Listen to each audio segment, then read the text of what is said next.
Bueno, la película de Los Increíbles todos estamos de acuerdo que es muy buena y tiene una historia muy interesante, sobre todo cuando te pones a indagar en los subtramas que tiene. Sin embargo, la realidad es esta. Si no tuviera los personajes que tiene, la película no sería lo mismo. Después de todo, son el motor que impulsa toda la trama. No es la trama la que los mueve a ellos. Em, ya, es decir, nada se siente forzado, todo va en un orden y una forma natural de hacer las cosas. Eso es algo que, teniendo en cuenta que es una película y todos los personajes que maneja, porque seamos honestos, no tiene poquitos, am, lo hace muy bien. Principalmente con la familia, los par. Am, yo sé que la mayoría de las veces uno se concentra mucho en Bob y lo frustrado que se está todo el tiempo, pero él no es el único que está en esa situación. También lo están el resto de la familia, todos y cada uno. Sutileza. Am, lo que pasa es que como cada miembro lo toma de manera distinta, puede que no te percates. Claro, a Violeta también se le nota bastante porque ella, al igual que Bob, se están volviendo muy, pues, aislados. Ay, se me perdió ahora la palabra. Se están centrando nada más en sí mismos. Se están ensimismando, ambos. Porque, si nos fijamos, Violeta no es tímida. Solo se ve en la situación de no llamar la atención y esto la está haciendo aislarse de los demás. Luego, al final de la película, saben que la vemos hablando con alguien. Y de hecho, en ningún momento da a entender que realmente sea tímida. Solo al principio la vemos sin amigas por esa situación o sola. Digo, al punto de que se conforma solo con una mirada del chico que le gusta. Pero no lo hace porque no sea realmente capaz o no quiera directamente hablarlo. Durante la cena familiar es donde más se nota cómo está realmente la situación en la casa. Bob está medio alejado de todo el asunto hasta que le comentan lo que hizo su hijo, pero se emociona. Porque sí, hizo mal el muchacho, pero a él le emociona el saber que tiene estos poderes y que ha hecho algo muy impresionante, que es no dejarse captar por una cámara, que de hecho la primera vez que lo ves es muy rápido, es bastante difícil notar que en realidad Dutch sí se movió durante la cámara, durante la grabación bien. Y seamos honestos, Jack es el único que está ahí sin preocupaciones por obvias razones. Dash obviamente también está frustrado. Lo que pasa es que él lo está tratando de proyectar en hiperactividad. Él lo está haciendo hacia lo inverso que su padre y su hermana. Se está haciendo el bromista del salón, está aprovechándose su velocidad ahora para molestar al profesor. Pero cabe la posibilidad de que más adelante lo hiciera para molestar a otros compañeros de clase. Y como no le permiten explorar eso en el deporte, porque temen que llame la atención, porque se supone que están intentando pasar desapercibidos, lo que demuestra que la familia se fue a un extremo bastante severo. Creo que no hacía falta reprimir tanto a sus hijos para que no se note la situación o los poderes. Pero esto también tiene que ver con la forma en la que la madre, Helen, está expresando su frustración. Lo hace por medio de sobreproteger a su familia y estar todo el tiempo pendiente de las reglas. No es una típica madre sobreprotectora en la parte de lo normal, de que no entiendes por qué esta mujer está así, tiene sus razones, pero está exagerando de cualquier forma y está perjudicando toda su relación, incluyendo la relación con su esposo.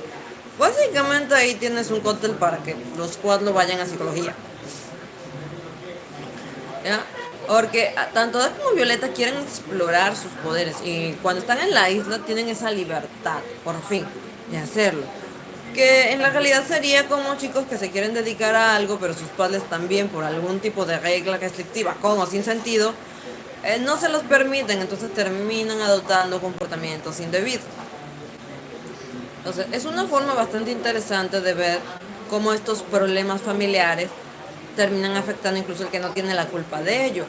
Porque sí, hay una tensión en la familia, pero no es culpa, digamos, de los padres que cita esa tensión. O sea, Bob tiene su trabajo, le está relativamente le está yendo bien, excepto porque se está metiendo en líos con el jefe no hizo nada ilegal, pero al jefe no le gustó de todas maneras. Y luego se encuentra en esta situación donde, bueno, Bob se mete en este problema y queda sin trabajo y ahora tiene que enfrentar eso. Pero al mismo tiempo, podemos notar algo con Bob y es que sí, está ensimismado, pero tampoco es tan indiferente como para no preocuparse por su familia. Es decir, si los tienen que volver a mudar, son meses de cambiar de sitio, asegurarse de que en un lugar nuevo nadie sepa quiénes son, no sepan lo que pasó. Y así es una forma bastante entendible que él decida hacer justamente eso. Decirle a los amigos, no, no nos vamos. Y también es bueno, bonito ver a este personaje, decir que bueno, los voy a ayudar porque al final del día somos amigos. Deme un momento.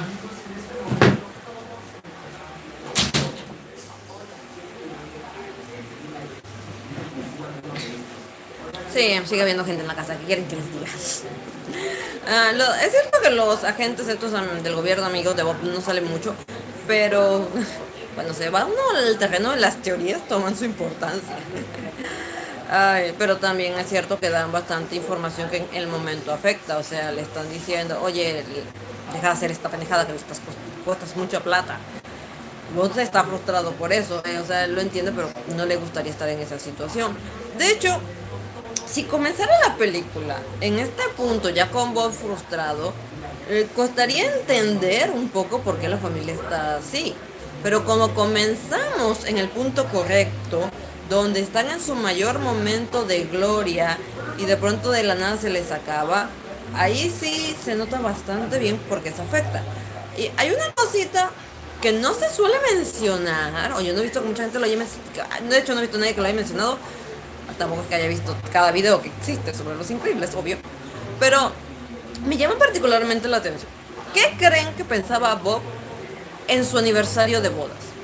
Porque si tenemos en cuenta, el personaje se casa exactamente el mismo día que salva al tipo que estaba en el techo del banco. Es decir, su boda ocurrió el mismo día que inició el fin, prácticamente, de los superhéroes. Pues se arrepintió de salvar a ese sujeto a la larga, o sea, se sintió mal por lo del tren. Es cierto que no menciona en ningún momento a Buddy, pero no se olvidó de él, porque recordemos que apenas el chico síndrome le dice, soy tu mejor admirador, le vino el nombre enseguida, lo que me hace creer a mí que en realidad sí pensó en el muchachito durante mucho tiempo y todo lo que pasó alrededor de él. Quizás no tanto en el cómo lo trató al final, sino de si hubiera hecho esto o lo otro de manera diferente, si hubiera manejado a Woody de una manera distinta, tal vez el chico se hubiese comportado de manera distinta y no hubiese pasado lo que pasó con Bon Voyage y todo eso. Ya, son cosas que están ahí en el subtexto, digamos, de la película, que no se vuelven a mencionar, no se tocan, pero que cuando lo reflexionas llega a ser bastante serio. De hecho, creo que la razón por la que Bob está tan ensimismado es que al final él se siente culpable, porque él fue el primero en ser demandado y el primero que perdió la demanda. Y se podría ver si yo no hubiera hecho esto, se hubiera perdido una vida, pero al menos el estilo de vida que llevaba no se hubiera perdido. También un poco creo que sí, también está el tema de que Bob estaba pues atrapado en esa situación de la monotonía, una mala monotonía donde digamos no veía que él mismo brillara, o tal vez no que no quisiera brillar, sino que no sabía cómo hacerlo sin tampoco llamar demasiado la atención. Y luego, bueno, ya saben, comienza este nuevo trabajo, cambia de actitud. Desde el punto de vista de Helen, simplemente como las cosas en la empresa le están yendo bien, se está volviendo más optimista. Ella se lo toma en del buen lado porque siente que está mejorando la situación, al menos con su esposo. Ya los hijos son un poco otro tema, pero como también vos se empieza a interesar más con estar en sus hijos, podemos ver cómo en ambos casos los chicos van notando el cambio en su padre y también los ayuda a ellos a manejar la frustración que tienen por tener que tener esta vida de estar demasiado a las sombras. Y también se me hace medio raro un poco. O sea, entiendo que ellos no decidieron a dónde iban, quién sabe cuántas veces los reubicaron, porque se da a entender en la película que pasó al menos un par de veces. Pero fuera de Friosono, no se siguieron relacionando con poderes.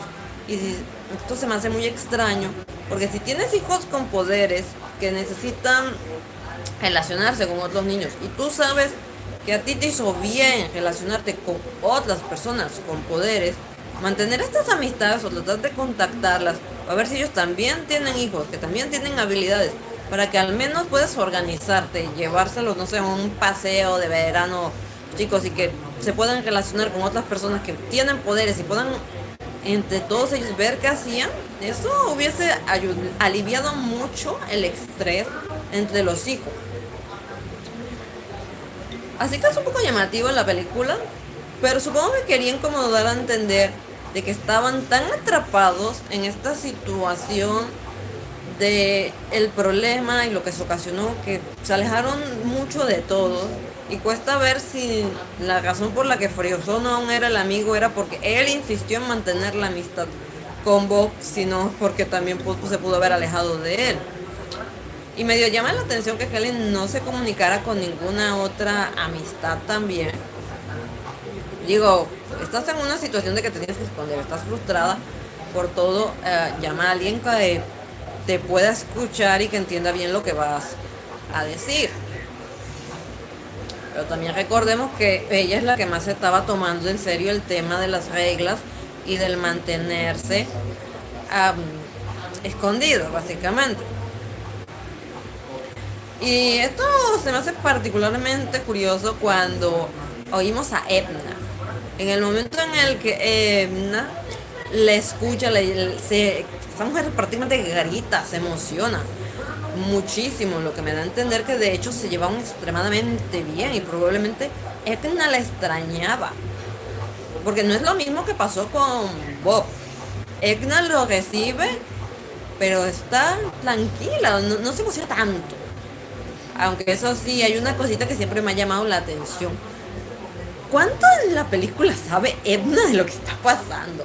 O sea, es un personaje muy misterioso que ha dado para muchas teorías. Y creo que esto es una de las cosas más llamativas de la película, porque parece un personaje irrelevante, sin mucha importancia, pero no está ahí solo para dar los trajes de los superhéroes. Ella cuando recibe a Bob le dice, ah, qué gordo estás, pero él ya bajó de peso. Yo me lo tomé por años como un simple chiste, pero qué tal si Edna no lo vio bien, porque si nos fijamos, él apenas está asomando un brazo y la cara. Edna no pudo verlo lo suficientemente bien para notar si estaba flaco o gordo, lo que me hace pensar de que al menos a ella le habían contado que Bob había subido de peso y hizo ese comentario en base a eso.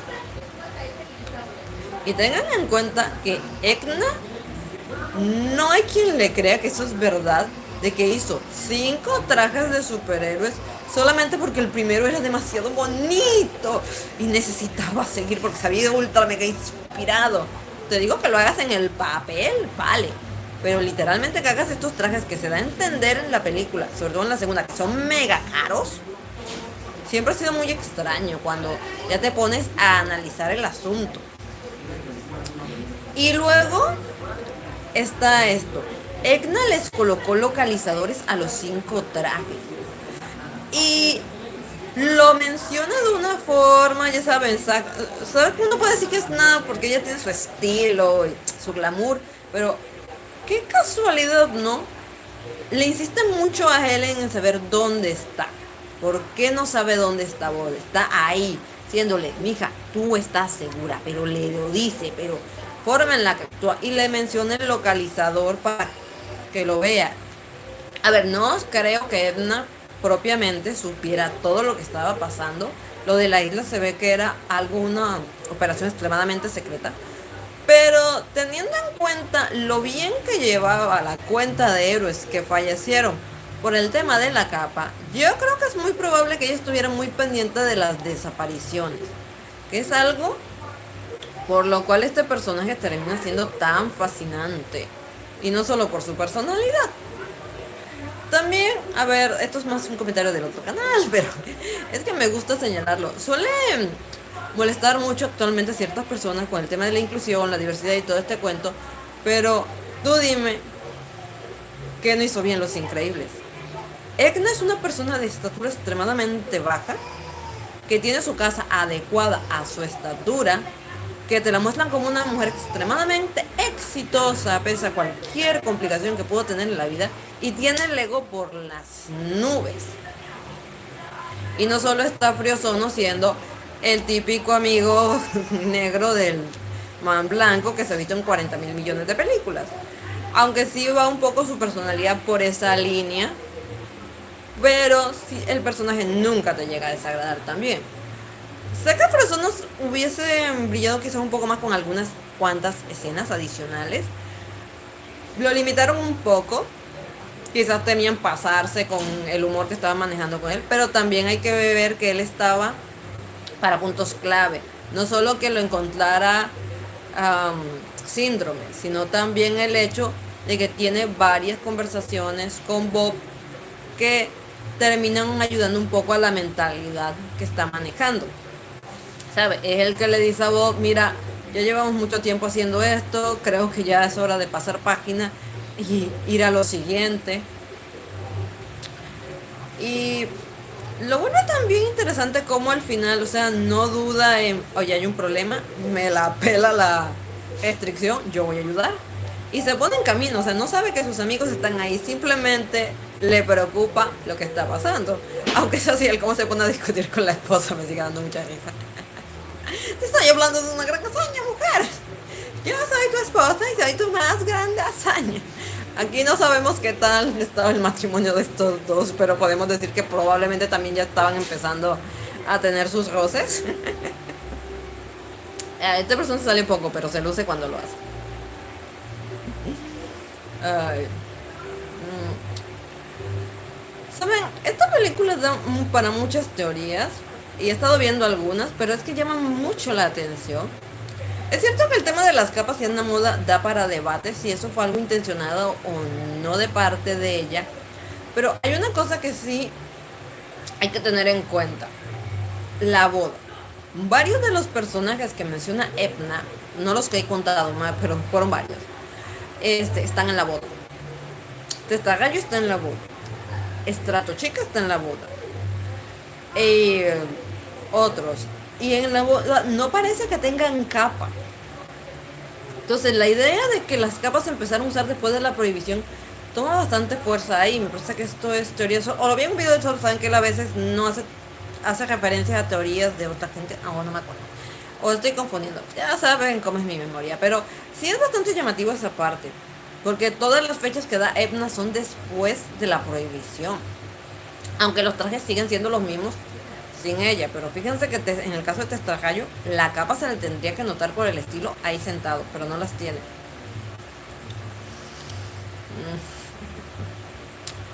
Ay.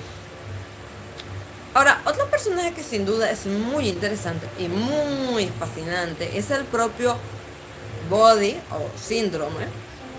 De niño se le nota muy hiperactivo y está muy emocionado por trabajar con Mr. Increíble. Obviamente como es niño es muy ingenuo, ¿no?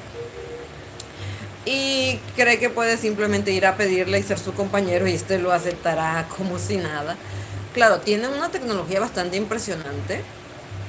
A ver, a mí me parece que Síndrome, por lo menos sus padres ya deberían tener cierta cantidad de dinero, porque eso que se hizo, esas botas voladoras no se hacen sin plata. Seamos sinceros. Pero ahora, esta hiperactividad, esta impulsividad, creo que lo vuelve un niño muy, muy emocional. Entonces, esto hace que le duela profundamente el rechazo de Mr. Increíble, que aparte lo rechaza de manera bastante fea. Claro, es cierto que al principio lo intenta explicar y luego pierde la paciencia, pero la pierde muy rápido. Entendemos que también estuvo la situación en general, pero aún así no justifica a Mr. Increíble. Y luego lo vemos crecer. Ya parece estar más controlado, pero sigue teniendo esos rasgos de esta personalidad emocional.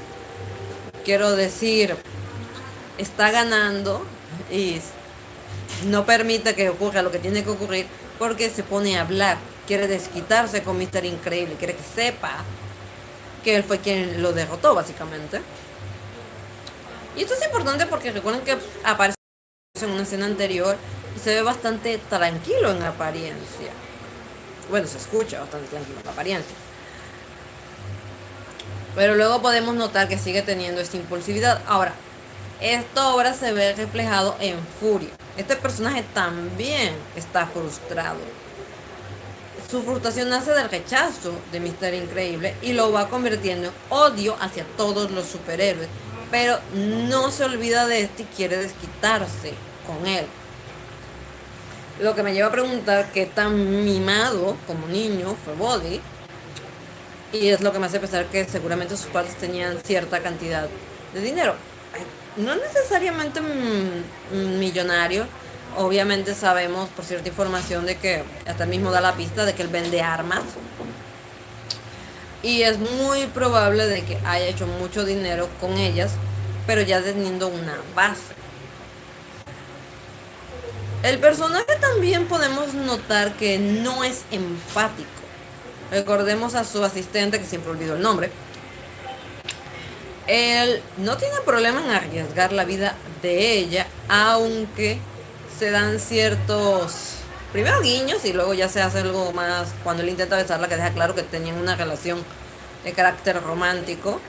Digo, lo primero, si no me falla la memoria, es que ella menciona de que ambos tienen un gusto por el poder, pero lo hizo de una forma llamativa.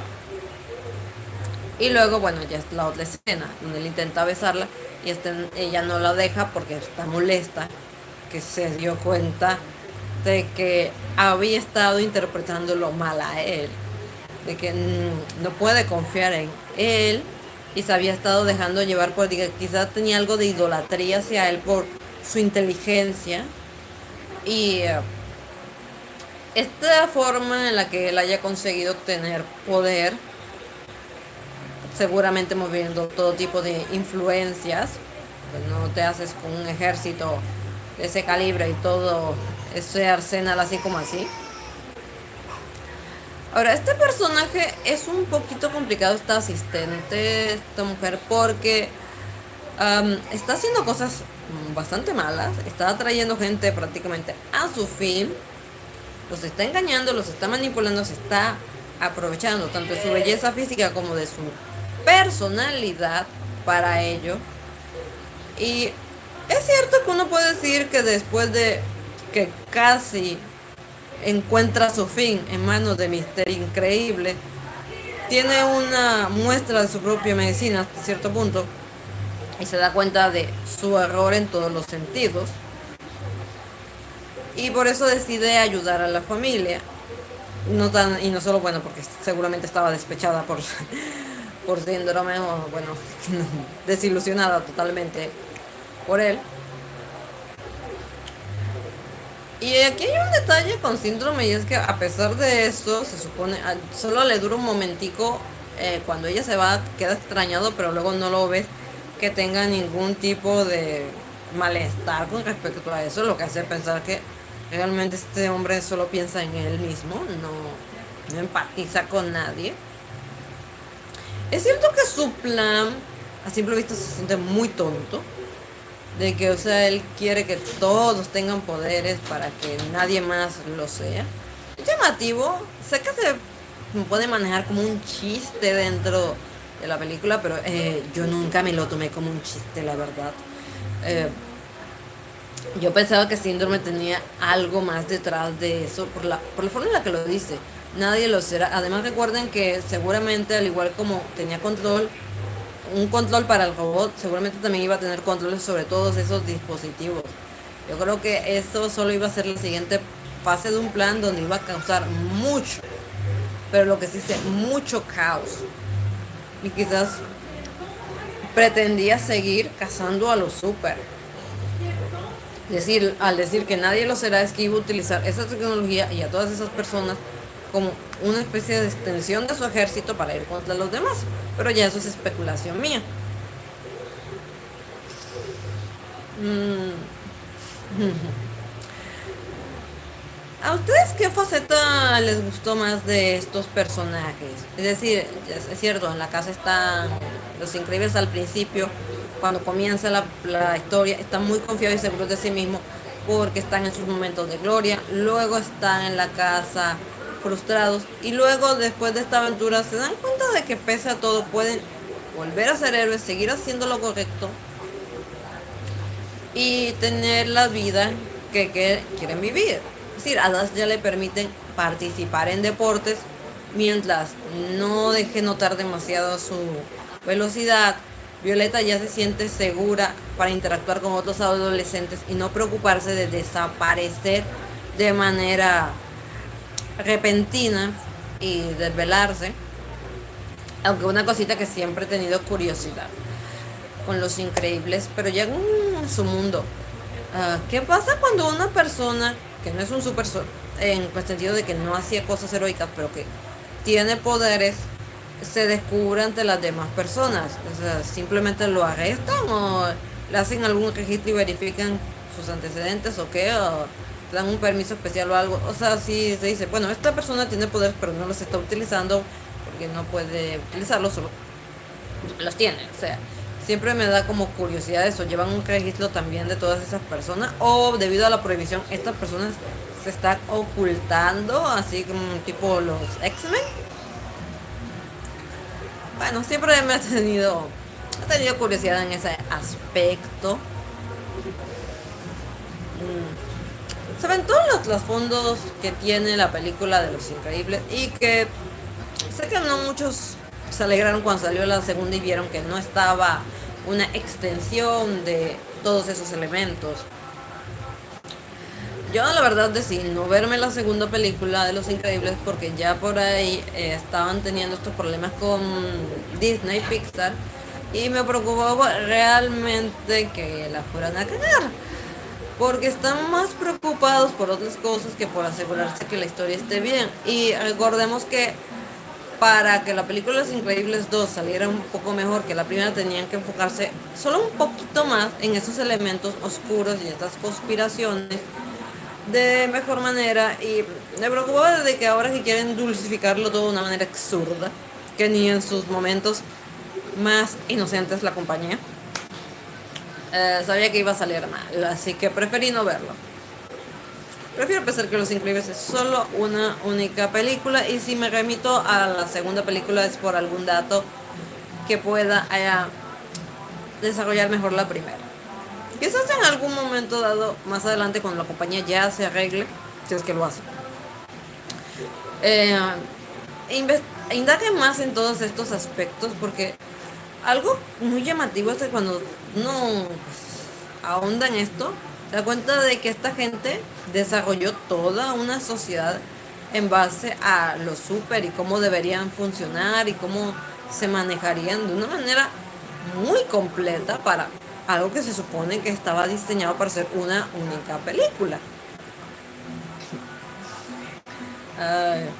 Creo que muchos aspiramos en algún momento a escribir personajes así, que tengan un muy buen desarrollo, que se entienda por qué hacen las cosas, por qué las dejan de hacer, acompañado con quizás dejar algunas pistas o elementos que podrían dar a entender que hay algo más ahí.